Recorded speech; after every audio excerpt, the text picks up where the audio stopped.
Hi, welcome to the Sustainable Advantages Climate Innovators Series. I'm here with Emma Greer from Climateflux. And Emma, why don't you tell us about what you do at Climateflux? Sure. I am the in-house climate action strategist at Climateflux, which is a environmental consulting group based in Munich. Cool. And so at Climateflux, like what is that role? Like what do you actually do on a day-to-day basis? Most days, I'm trying to align the services that we offer with what cities and urban practitioners need. So I look at the policies or the urban planning strategies and try to see how our solutions can help cities and the people who shape and understand and design cities go towards a more resilient and livable direction. So I'm essentially aligning services with kind of the recognized standards for sustainable urban development. Okay. Yeah. So you kind of like greasing the wheels and getting everybody talking to each other that needs to talk to each other. And so how did you get into that? What was kind of your background before you jumped into Climateflux? My professional background, so to speak, is more in architecture and urban design. So I worked in urban planning and architecture studios for about 10 years between North America. I'm Canadian, but I now live in Italy. So I jumped between Canada, the US, the UK, and Italy for a couple of years. And that was great. I would say the bulk of that time was spent working on at the intersection of cities and technology. So the sort of smart city paradigm or IoT applied to the built environment. And I got a lot of great opportunities to work on kind of global best practices in the smart city space. But over the years, I became a little bit less convinced with that kind of international consulting firm applying their global standards or their global ideas to specific locations and places.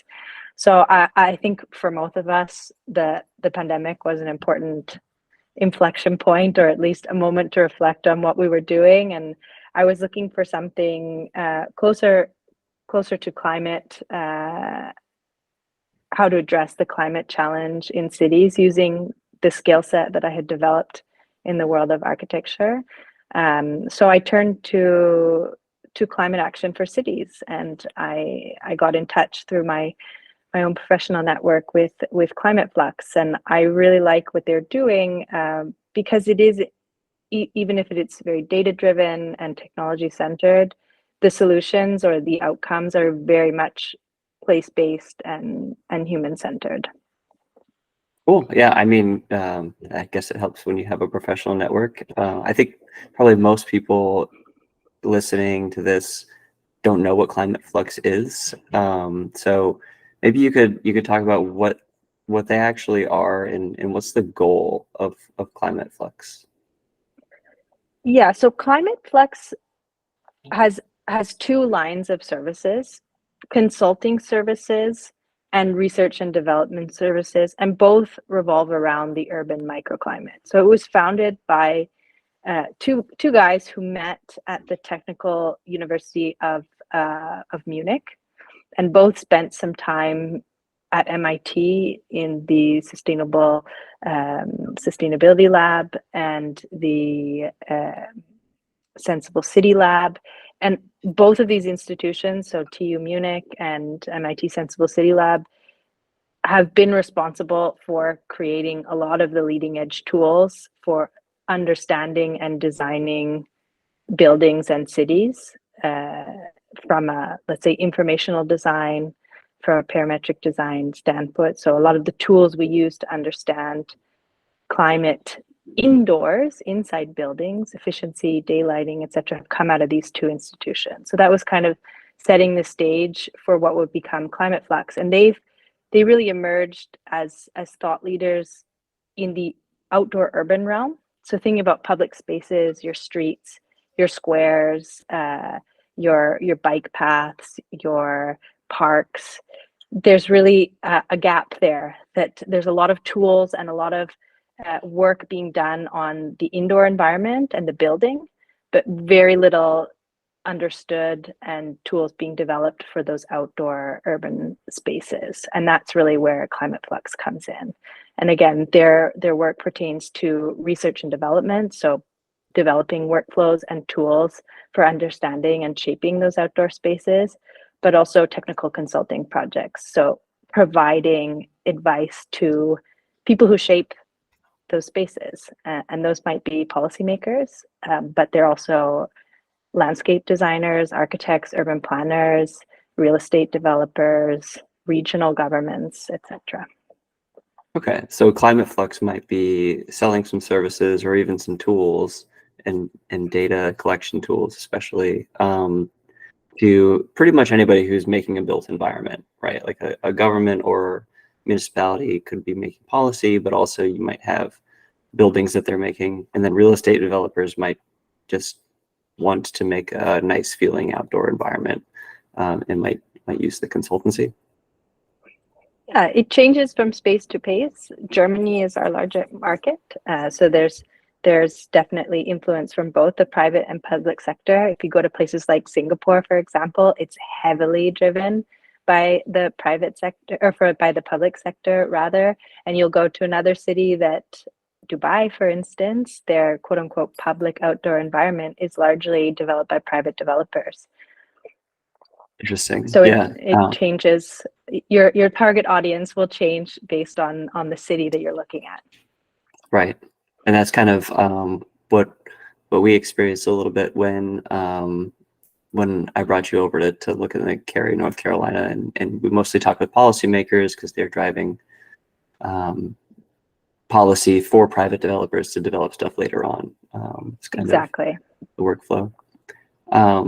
So one of the things like that I think is most interesting about Climateflux are these climate walks. Do you want to kind of walk through what that is a little bit and talk about how that's a little different than how people normally look at the urban microclimate? Yeah, absolutely. And I'm happy that you flagged this project because it's certainly one that I is very close to my heart and is very much part of my day-to-day job is finding the market for this really exciting solution. And again, this is a project that became a service. It really rolled out of the academic roles that the two founders had at TU Munich, and a lot of the research and development that went into it was done in those academic settings. But essentially, Climate Walks is a participatory process for building citizen-powered data ecosystems around microclimate. So engaging citizens in collectively understanding and mapping the microclimate conditions specific to their neighborhood.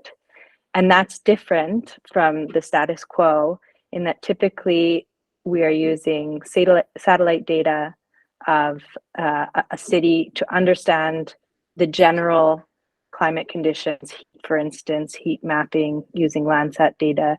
And that really doesn't capture the granularity of the microclimate in an urban environment. There's so much variability in material and massing. So you can't generalize microclimate conditions outside your door with ones 2 blocks over. It varies immensely. And it also varies from person to person. I might be fine in 35 degrees weather, and maybe Dustin, that's way too hot for you. Maybe your air conditioning wasn't working last night and you're already heat stressed before you leave the front door. So there's a range of factors that go into how each of us individually experiences the urban microclimate. And the Climate Walks process takes both into consideration. So basically, it's formatted around walking tours. So you get a group of people together, can be community members, policymakers, designers, local community groups, and you go on a walk or on a cycle carrying this portable weather station. So you're collecting that highly granular, high resolution microclimate data in that neighborhood along a route.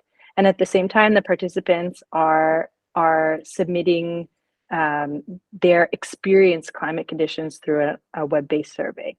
So you're collecting both that kind of objective reading of climate at a very, again, high resolution level, and you're collecting data on how individuals perceive the built environment and how they're experiencing the microclimate. And this information then really sets the stage for making decisions about how we can create more comfortable outdoor environments that consider how each of us individually are experiencing the city.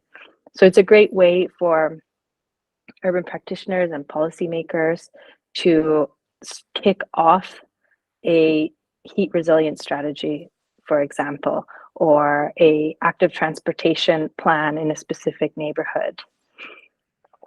Yeah, I mean, so to me that's really like a cool data collection that there's really no substitute for, right? Like you have to go and do the hard work to get 15, 20 people on a walking tour behind you with like a phone, you know, saying I feel terrible right now, I feel okay right now, and match that up with the data. Especially here in North Carolina, the difference between shade and sun is extremely large, especially in the summertime. And so that's why I thought it was a pretty interesting, a pretty interesting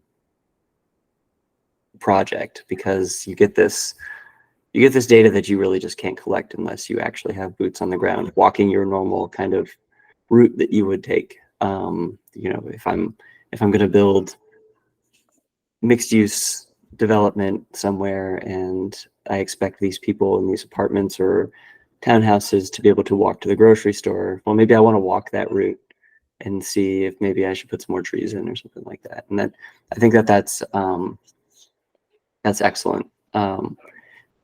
So a question more like to the business side of Climateflux, would you call it a mission-driven business, or is it more like a for-profit business? Like how would you characterize Climateflux at this point? Well, we're definitely a for-profit company, but with high, we set the bar pretty high in terms of prioritizing impact and holding ourselves to, you know, really evidence-based recommendations of the highest quality. We're not going out there saying we can do this whole mixed bag of services. It's quite a focused set of services that are on the leading edge of the science, coming from that academic sphere that it kind of emerged. And I think while there's the ambition to grow quickly, we're looking for the types of clients that can take that insight and deliver action on the ground. And we've been quite selective in that respect. Yeah, you're not looking to just sell consulting services and then move on to the next thing. You want to actually see people follow through with the actions that have been kind of recommended or something like that. But at the same time, you're not doing it for free. It's not a philanthropic endeavor on its own. You think there's actually a market where people who live in the areas that have been built using some of these concepts that Climateflux is putting out there in the consultancy will actually be happier and demand it in other places. Is that kind of the idea?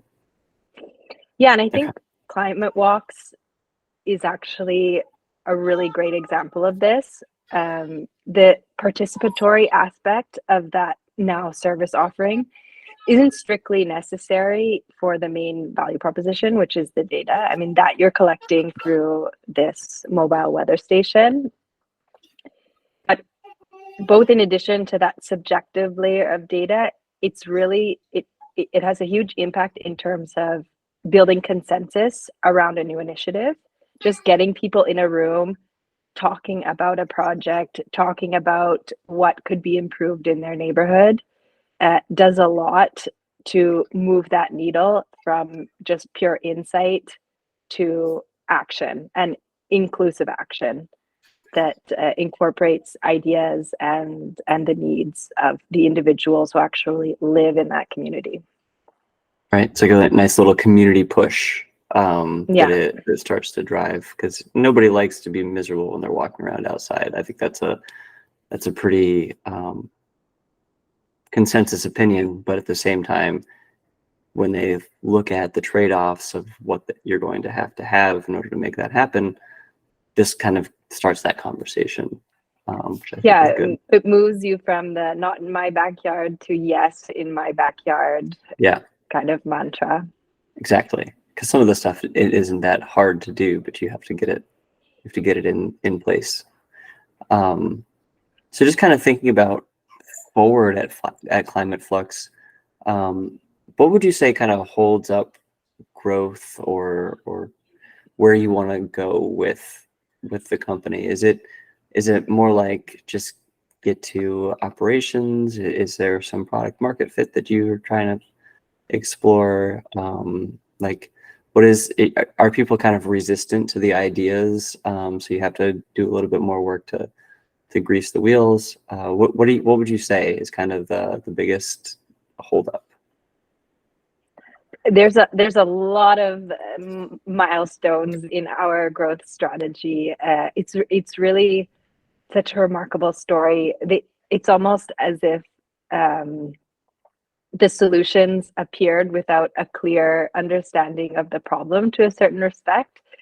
They found a natural market, we've made assumptions about the value that we assume people have found in our work as they continue to come to us, um, at the beginning with very little, let's say, intentional business development.